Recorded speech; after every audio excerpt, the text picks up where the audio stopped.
Here is the breakfast bowl to end all breakfast bowls. We have rice congee, Cahokia brown rice. That's a longer grain, but it's a little higher protein, grown fairly locally in Illinois, cooked in 5 times the volume of water.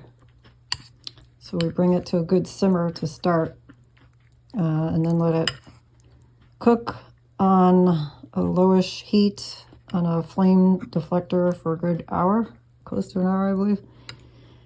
Anyway, there is a 1/2 cup of homemade natto on there that I stirred some shoyu into. There's a sweet brown rice miso stirred into the congee.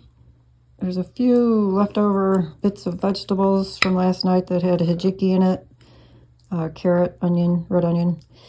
I've got fermented cabbage, some fresh scallions, and about a tablespoon of sunflower seeds. So this is our Monday morning breakfast post-training. Brown rice and squash porridge. Brown rice is local, pretty local. It's grown in Illinois, Cahokia. They make a much better long grain brown rice than most we've tried, and it is a special strain. It's a little higher protein. And some natto with garden chives and shoyu.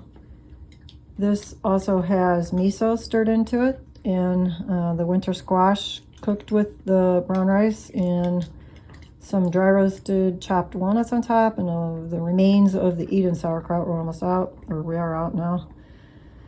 Pretty much the same as yesterday, but it's so satisfying, so good. There's so many carotenoids and fiber, amino acids, vitamin K, the natto kinase, so many excellent benefits, omega-3s. The fermentation is good for the gut. Lots of health benefits. Very satisfying breakfast. Oat barley porridge with a 1/2 cup of fresh made natto that is on top, buried underneath there. There you go.